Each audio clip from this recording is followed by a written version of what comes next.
Bismillahirrahmanirrahim. Sedangkan Kanjeng Nabi itu adalah putranya Sayyidina Muhammad Abdul Ibnu Abdillah wa Aminatal Quraisyah. Jadi Kanjeng Nabi Muhammad itu adalah putranya Abdillah dan Dewi Aminah kang bangsa Quraisy. Sedangkan Kanjeng Nabi itu adalah menjadi akhirnya piro-piro nabi, jadi menjadi akhirnya beberapa nabi dan menjadi utusannya Allah Subhanahu wa taala ila jaminasi maring semua makhluk. Jadi Kanjeng Nabi itu putra dari Abdullah dan Dewi Aminah dari bangsa Quraisy. Nah, Kanjeng Nabi itu menjadi akhirnya beberapa nabi dan menjadi utusannya Allah pada semua manusia. Jadi pada semua manusia, untuk semua manusia ya'budullah wahdahu wala yusyriku bihi syai'an. Jadi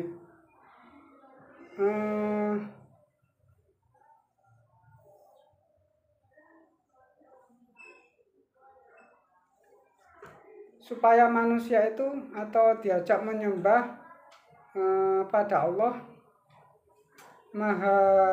Maha Esa dan tidak ada yang menyekutukan Allah terhadap sesuatu. Jadi Kanjeng Nabi mengajak atau diutus oleh Allah SWT untuk semua manusia supaya manusia tersebut itu menyembah kepada Allah kang moho ijen sapa Allah dan tidak ada yang menyekutukan Allah SWT.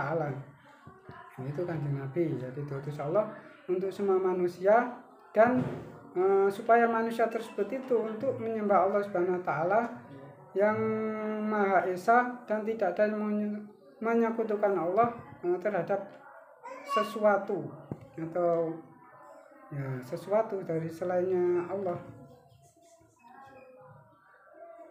Waqat ulida sallallahu alaihi wasallam, kemudian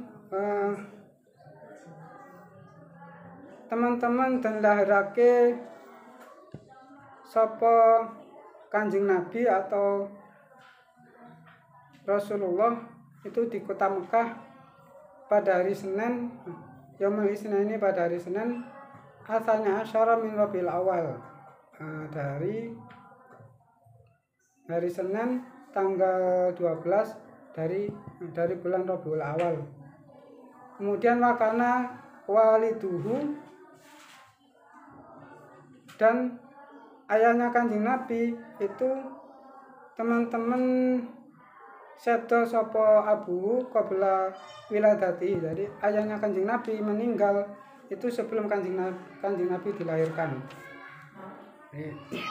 Kanjeng Nabi dilahirkan di kota Mekah pada hari Senin, bertepatan pada tanggal 12 Rabiul Awal.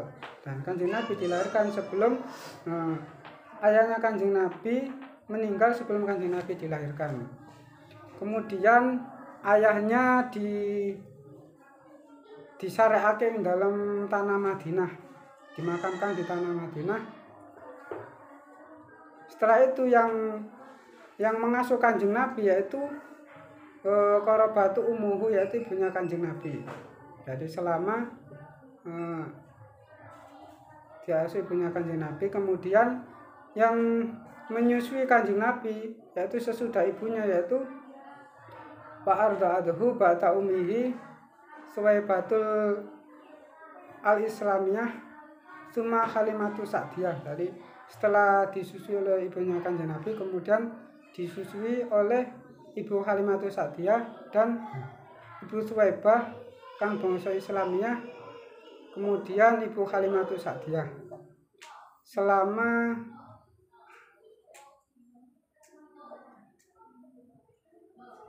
Setelah Kanjeng Nabi berusia 6 tahun, Wafisati min umrihi tuwfiyat, kemudian ibunya Kanjeng Nabi meninggal, yaitu sedo sapa ibunya Kanjeng Nabi ing dalam tanah Abwa. Jadi ketika ketika Kanjeng Nabi berusia 6 tahun ibunya meninggal di tanah Abwa. Tanah Abwa itu antara tanah Mekah dan tanah Madinah. Fa khasonatuhu Ummu Aiman, kemudian yang mengasuh Kanjeng Nabi itu adalah bibinya, yaitu Ummu Aiman. Jadi bibi Kanjeng Nabi yang bernama Ummu Aiman. Wa kafalahu jatuhu, dan yang nanggung atau yang menanggung kehidupannya Kanjeng Nabi itu kakeknya Kanjeng Nabi, yaitu Abdul Muthalib. Abdul Muthalib sampai berusia 8 tahun. Fafi samaniyati min umrihi tufiya jatuh. Kemudian ketika Kanjeng Nabi berusia 8 tahun, kakeknya meninggal. Setelah itu Kanjeng Nabi ditinggal oleh Abdul Muthalib berusia 8 tahun. Setelah itu yang wakafalahu ummuhu Abu Thalib, ya. Kemudian yang menanggung atau yang mengasuh Kanjeng Nabi itu adalah pamannya Abu Thalib. Jadi setelah diasuh oleh mbahnya, kemudian diasuh oleh pamannya Abu Thalib. Wafisaniyati min umrihi safara ma'a ummihi Abi Thalib ila Syam. Kemudian ketika Kanjeng Nabi itu berusia 9 tahun, Kanjeng Nabi pergi bersama pamannya yaitu Abu Thalib ke negara Syam. Jadi untuk berdagang, pergi ke negara Syam pada usia 9 tahun. Nah, ketika sudah mendekati dari tanah Syam, paroahu, kemudian weruh ing Kanjeng Nabi sapa Bahira, pendeta Bahira Arohibu, weruh sapa pendeta Bahira fa'arafahu ing ciri-cirinya kenabiannya Kanjeng Nabi. Jadi ketika Kanjeng Nabi mau masuk ke tanah Syam, sebelum masuk ke tanah Syam, kemudian pendeta Bahira itu mengetahui ciri-cirinya kenabiannya Kanjeng Nabi, ciri-cirinya kenabiannya Kanjeng Nabi. Wafil khamisati wal isrina min umrihi. Nah, setelah itu ketika berusia 25 tahun Kanjeng Nabi pergi berdagang membawa dagangannya dari Khadijah. Wa fil khamisati wal isrina min umrihi syafara fi tijarati bi syaidatil Khadijah. Jadi Kanjeng Nabi ketika berusia 25 tahun itu pergi berdagang membawa dagangannya dari Khadijah. Wa ba'da rujuihi, ndang sawise baline Kanjeng Nabi min syaraini, kembalinya Kanjeng Nabi 2 bulan, seling 2 bulan, kemudian garwa sapa Kanjeng Nabi ing Dewi Khadijah.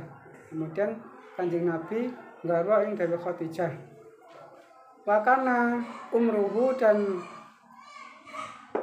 umurnya Dewi Khadijah itu berusia 40 tahun. Wakana umruha arba'ina sanatan. Jadi umurnya atau yuswani Dewi Khadijah itu 40 tahun. Wafil khamisati wa salasina, kemudian berusia 35 min umrihi, saking yuswane Kanjeng Nabi, istaraka ma'a Quraisyin, ada perselisihan dengan orang Quraisy fi bina'il Ka'bati, ketika membangun Ka'bah. Jadi ketika Kanjeng Nabi berusia 35 tahun baru ada perselisihan atau perseteruan antara orang Quraisy tentang membangun Ka'bah. Tidak ada berselisih pendapat ketika membangun Ka'bah. Wa hakama bainahum fi wad'il hajaril aswadi makanahu. Kemudian Kanjeng Nabi memutuskan di antara orang Quraisy tersebut itu dengan meletakkan Hajar Aswad pada tempatnya Hajar Aswad. Jadi untuk memutuskan atau mengklirkan dari perselisihannya orang Quraisy, Kanjeng Nabi meletakkan Hajar Aswad pada tempatnya.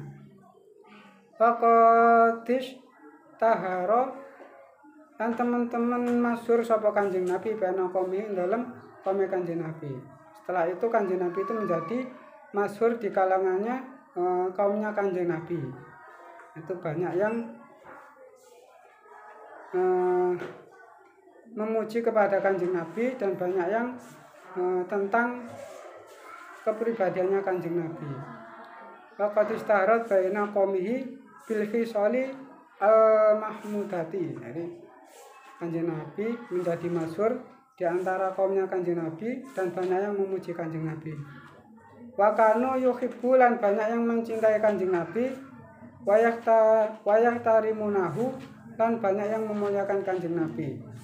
Jadi sifatnya Kanjeng Nabi atau akhlakul karimahnya Kanjeng Nabi itu banyak yang memuji pada Kanjeng Nabi dan memuliakan Kanjeng Nabi, sehingga Kanjeng Nabi itu dijuluki hatta laqabu bil amini, kelawan laqab al amin. Jadi dijuluki orang yang bisa dipercaya dengan memutuskan perselisihannya orang Quraisy di dalam meletakkan Hajar Aswad, maka Kanjeng Nabi menjadi masyhur di kalangan kaumnya Kanjeng Nabi, dan orang-orang sekitar Kanjeng Nabi menjuluki Kanjeng Nabi itu dengan Al-Amin atau orang yang dapat dipercaya. Faqad hafidhahu, sehingga teman-teman ngrekso sapa Allah ing Kanjeng Nabi min amalil jahiliyati, saking pira-pira amale orang jahiliyah. Jadi Kanjeng Nabi dijaga oleh Allah Subhanahu wa taala dari perbuatannya orang-orang jahiliyah. Jadi Kanjeng Nabi tidak pernah menyembah berhala dan tidak pernah melakukan seperti orang-orang jahiliyah. Jadi Kanjeng Nabi itu dijaga oleh Allah Subhanahu wa taala. Wa habba, sehingga demen sapa Kanjeng Nabi al-ibtida'a anin nas, yaitu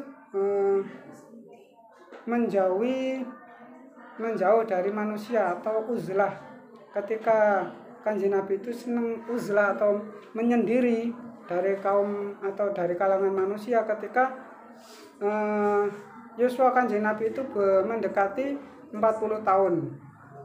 Jadi wahabba al-ibtida'a anin nasi khinama qoroba arba'ina min umri. Jadi ketika Kanjeng Nabi senang menyendiri atau senang menjauhi manusia itu ketika Kanjeng Nabi sudah mendekati usia 40 tahun. Wakana, dan Kanjeng Nabi merdi-merdi, jadi menyendirinya Kanjeng Nabi atau menjauh dari manusia itu karena beribadah. Nah, beribadah di Gua Hira. Nah, ketika beribadah atau uzlah di Gua Hira itu mengikuti agama kakeknya, yaitu mbahnya Kanjeng Nabi yang bernama Nabi Ibrahim. Jadi Kanjeng Nabi ketika suka menyendiri dari kalangan manusia ketika yuswane Kanjeng Nabi berusia 40 tahun, dan menyendirinya Kanjeng Nabi itu ke Gua Hira atau gua yang perjalanannya ke negara Mekah, dari arah ke negara Mekah, dan menyendirinya mengikuti ajaran atau agamanya kakeknya yang bernama Nabi Ibrahim.